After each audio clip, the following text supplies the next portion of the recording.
దేవుని కృపావాక్యం వింటున్న మీ అందరికీ ప్రభు పేరట వందనాలు చెల్లిస్తూ ఉన్నాము. పరిశుద్ధ బైబిల్లో నుండి ఒక లేఖనాన్ని మనము చదువుకుందాము.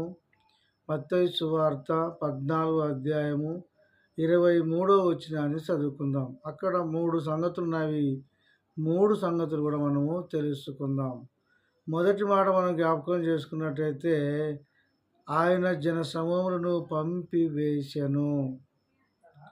ఆయన ఇంటి దగ్గర కూర్చున్నప్పుడు ఆయన దగ్గరికి మాట్లాడడానికి కానీ, ప్రార్థన చేయించుకోవడానికి కానీ, అలాగే రోగులు కానీ అనేక మంది ఆయన దగ్గరికి వస్తూ ఉన్నారు.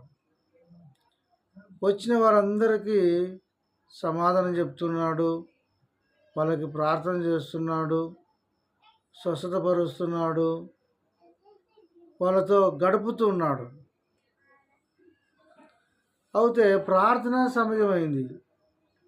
ప్రార్థనా సమయమైనప్పుడు యేసు ఏం చేశాడంటే, ప్రార్థనకి ఆటంకము జరగకోకుండా వాళ్ళందరినీ పంపివేశను. అయ్యా, మీరందరూ వెళ్ళిపోండి, ప్రార్థన సమయమైంది, నేను దేవునితో మాట్లాడాలి, నా తండ్రి అయిన యెహోవాతో నేను మాట్లాడాలి అని చెప్పేసి ఆయన చుట్టూ జనము ఉన్నప్పటికీ, ఆయనతో ఇంకా గడపాలని చెప్పేసి ఆశ కలిగి ఉన్నప్పటికీ వాళ్ళందరినీ ఏం చేశాడంటే జన సమూహములను పంపివేశను. నీవు కూడా నీ ఇంటి దగ్గర ఉన్నప్పుడు అనేకులు నీ దగ్గరికి రావచ్చు, మాట్లాడుతూ ఉండొచ్చు, కానీ ప్రార్థన సమయం కూడా అయింది. వాళ్ళతోనే మాట్లాడుకుంటూ ప్రార్థన పోగొట్టుకోవద్దు. బైబిల్ చదివేది ఉంది, వాళ్ళతో మాట్లాడుకుంటూ బైబిల్ చదివేది విడిచిపెట్టద్దు. ఎంతవరకు మాట్లాడాలో అంతవరకు మాట్లాడి ఎమ్మడే వాళ్ళను పంపించేసి నీవు కూడా నీ గదిలోనికి ప్రార్థన చేయుటకు వెళ్ళుట మంచిది, లేదా బైబిల్ చదువుటకు వెళ్ళుటకు మంచిది, లేదా ఏదైనా నీ పని ఉంటే నీ పనికి వెళ్ళుట మంచిది. ఈనాడు చాలామంది ఏం చేస్తారంటే, ఎవరన్నా వచ్చి కూర్చుంటే వాళ్ళతో ఎంతసేపు అయినా మాట్లాడతారు, గంటల తరబడి మాట్లాడతారు. ప్రార్థన టైం పోతుంది, బైబిల్ చదువుకునే టైం పోతుంది.